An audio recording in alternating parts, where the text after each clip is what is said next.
Pula vinaka Galumalemana malo le soifua. Talofa en pula vinaka mai nei Fiji te vai ma le tau sala ma le whaafonga le tātou wuturu. Ia leo tau si sila mai tu atu au e whaltan malo leo le Sheraton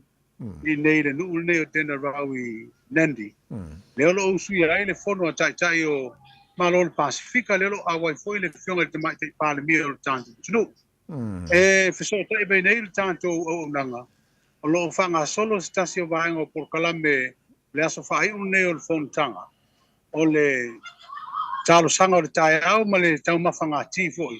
A tai, o lo whai talantu le si vahenga leo le whatari malo. Ia ona whapea leo na soe manisio o whontanga. Le whatulanga mai o le iwa i le sifuruma le lua. O i o le maia le tau mawhtanga leo le tai au ma le lotu fo. Ia ona whapea leo na soe ma the leaders retreat o ina le fato a fatino ai ia le retreat tai fo i o malo le Pasifika ile no fanga le ta ua o le orchard room ia una la le la fero i tai na la toa o i foi na le a talai ia le mai a foi le wa mata u ko tala no ina fo i tai ia po a fo ini lunga la lo nisi mata u ko le a fa le fina ngalo ina le no fanga le a fa tino ai ia o mataupu malava e pean sila fia fa tino i funtanga fa pea. Ia na mea matango fia fo ia tātou te wharangolongo atu iai, awa ele ari mai po ani besinga o le ai ni si o tai fo i mataupu tua mai isi tau sanga utora. Ao po kalamina alo po fo le so, le alo tam fai a fa pea e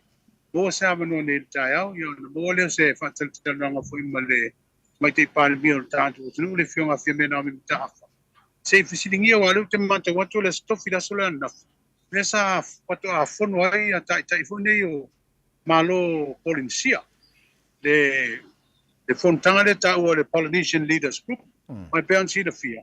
o le whana tonga leo tai o malo Polinsia pio tātou lea na amata mea le whaabaina a me foi le sunga atu le padu pasori aise le bania le ngaui ia ma pāle mio le tātou no le la foto a mata watu por Kalame na le foto a fia le fono tai o le Polinsia e le fontanga le o usia nei i Fiji le a se singia la e po foto to foi po fanga na fa la tongo tai a wai e foi fa la tongo tai a tunu Melanisia le ta o le Melanesian Spearhead Group e se foi la tu fa la tonga ai o le tulanga na le mata watu por Kalame le so fa mo e foto a mo felo inga tu stalama i se felo inga foi fatal no ai ni sio te tai mi se le foi pale mi ufficio le te fono ia rampuka inisio mata upu o le fiafina le fa mo foi le fatal no na io na tapunia lo ia le fiafina nei le fontanga nei a o lo mai le fontanga masani tai o malo Pasifika le fa mo tali malo ai le tukuki. Okay, Galumalemana malo whaftai. E mawhaia ne whamaunia mai o lena maua ni sori poti o le tasi o talawhiawhia i le whono le ante tai o le Pasifika o lo iei Fiji. O le awai o le tai o le malo Kiribati? Lena le awai isi whono o tuanai? Ia, o le si vaenga le leina o le mafutanga leo lo usia nei Fiji tai o malo le Pasifika. Leo te tafa fina ngalo foi o le stende o le tunu o Kiribati to pena no fa ma popo ko foi balango le tanto vala tonga le nei ia ma te lovo le se te foi ona tapano se fina ngalo foi le stende pe a mo se ma no male au tustala fa sa lo li tia ia te un bangal funtanga le So lena e sau noa e le mautino po a mata upu lawa lunga le au ia il fontanga lea o le ala o tau whaafonga i foi Samoa ele o mali tato usufono i le tai o tato malo le whionga tamatai palimia o ani mata upu taua mo tato wa i el Pasifika tau na talnoi ne tono fono lea whamon mo lea Galumalemana. Ia o lena whaino e le tamatai palimia le mato whino inga mai aso i tu atu o lea lea au mai e le mata upu Samoa mata upu nei i le nga runga fa vai temi. Okay. Wa na mi fo ia ta tu i fina ngalo ta o isi malo le Pasifika. Yeah. I fa le tonu e tupu ma ni maiamisal tu langa i polenga nei le balanga tu tanga tai fa fu nga runga nei pe ta tu. ia ua tu ai ngā luenga o lo ia la tu mai au ina fa tino ia no tu la ho si le le tu pele mo mai ngā luenga fa mai taimi a tonu la o se temi foi pe a mai ale tatu tau ia ta pa folio spin ngalo te tatu malo ia pole a foi se tali mai a ta yo isi tu no Pacifico lo la tu fa tasia nei fontanga okay le Galumalemana te lo le si vaenga o le taimi mua le o le tali malo i Fiji i le lanto pale mia fou pe fu atuanga i tau sanfo mavai e le vai taimi o Frank Panorama o le ala tau silsilane ina tulang fo ile tali malo le tano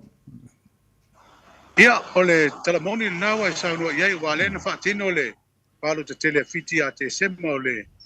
tau sangalen te nei te mitonu o la famnatu Christmas ia fa tino el palo te tele a Fiji ia ma au mai foi fina ngalo tanga to Fiji na to e ui lava foi ele i maua e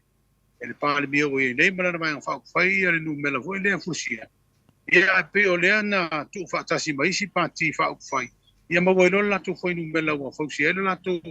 finga malo o le malo so fatasi ia awa o le temio tu le mai ele pale mio pani maram ia sa fa penona la tu mon fo fusia foi la tu vai fa fai pa penana la tu tu ave pule ngo le foi atunu ai atonu foi wa tai ni to ruma le si de fio ia o pe o rampuka le na me fengo fo vale foi nei malo no fili fa tem kalas ia no foi ana na ia tau fenga ina o tu la i mai tau ave te ingo de tunu o le pale mia ai na ua alu foi fenga malo no fili e tanga te fiti fenga fa tem kalas ia foi fo vale ia pale mia le o Frank Pine Maramba ia fa pena foi leo na tula i mai ia ave ma tai o malo no win ia foi ia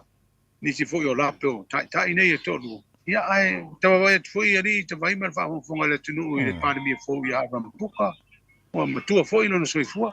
wa telefone swinga foi yo na winga fa dia o na manat na maranga mai lo lan ta vale la tu ala fio mai le lanto breakfast le fai au fitau ia malo tu ina ya na fio mai para mio fa good morning ya ya velo mai male au to ina ma fa talo mai ko mai ya ko fio wa e ku mai para mio tu malo okay le Galumalemana malo fa time mo nei tai out se bangna isi vanga taua au e na Fiji fon tanga fo te tai Pacific fia sa no e fa umaltato pokalame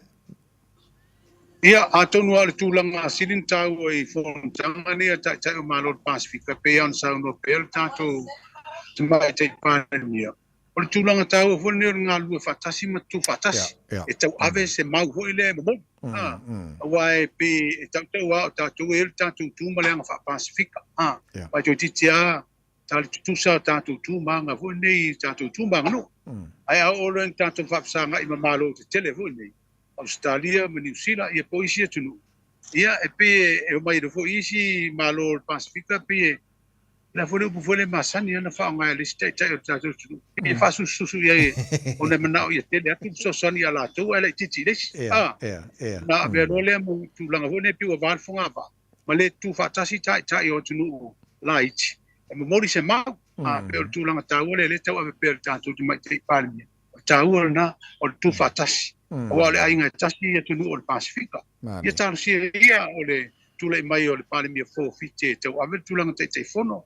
o le tulanga fo le fono tai o le Pacifica nei te